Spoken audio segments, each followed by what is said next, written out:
G'day Tiger fans, welcome to Raw Vision and the opposition analysis. It's the Gold Coast Suns, Sunday afternoon at the MCG. And to have a look at the Suns, I'm joined by assistant coach Greg Mellor. Greg, thanks for coming up. No, my pleasure, mate.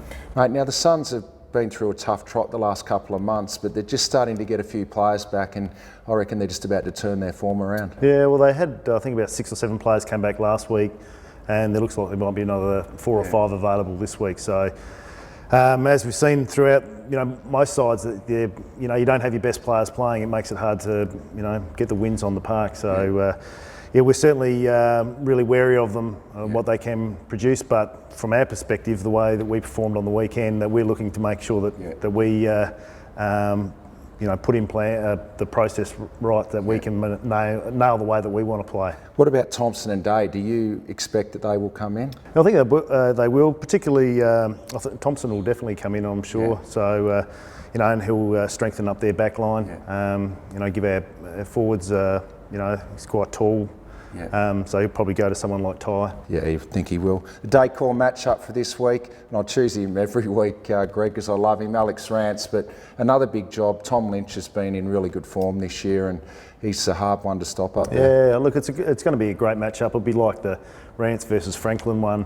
We know that his strength is his contested marking. Yeah. They kick it to him all the time. I think he's probably number 1 or number 2 in the competition for targets inside 50. Yeah. But Rancey really thrives on it. The better the player that he comes up against, he really because he's a champion himself. He wants to be the best, and so he's looking forward to this matchup, no doubt. He's going to need help as well, though, because this man is the number 2 contested mark in the competition, Tommy Lynch. He can mark from all angles. He can come over the top like this, but he can do it from coming in from the side or just one-on-one with body strength. Yeah, and you can see there, he really jumps hard at the footy, protects the drop zone. So, Rancey will obviously try and, take his run early, but he'll be looking for, guys like Grimes or Vlosten or, Dave Asprey to come and, give him a chop out. He's got good work rate as well. He can move around the ground. Yeah, he gets up and gets back. I think he's a great leader for him. Yeah. Sets the standard, and Rancey will have to.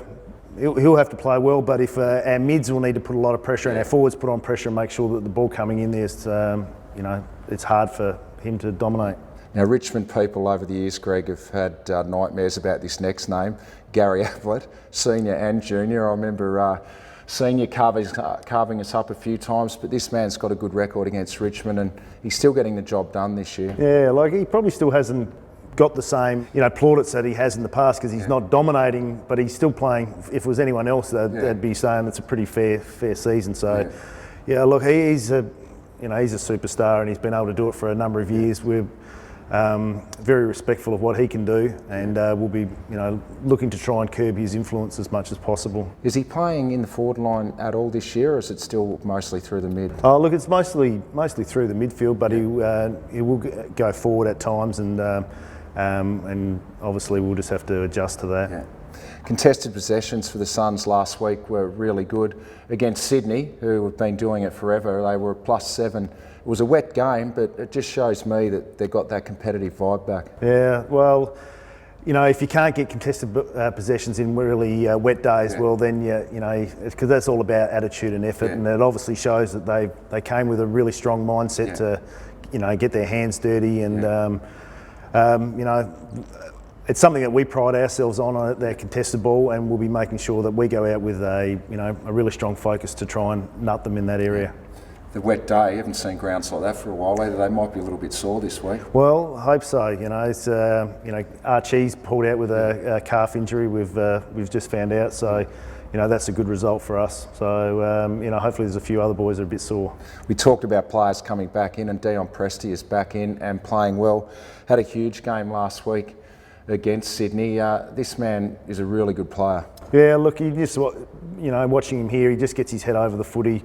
He's got a really high work rate, and that's what makes him a really good footballer. He uses the ball really well too. So they've got a really quality midfield. Yeah, Riscatelli's back in there as well. So it's going to be an interesting battle. Were you surprised that Aaron Hall's been dropped? Yeah, absolutely. Particularly the first or so weeks, he was one of the informed players of the competition, and he was sort of getting mentioned ahead of Gary and getting better numbers than Gary. It's we're very happy to see that he's not playing. Beautiful. Thanks for joining us. No worries. My pleasure. There you go. It's a Gold Coast Suns, Sunday afternoon at the MCG. Don't forget, it's Sunday Fun Day. You can bring your kids along for free. So get to the G. That's been the Oppo analysis.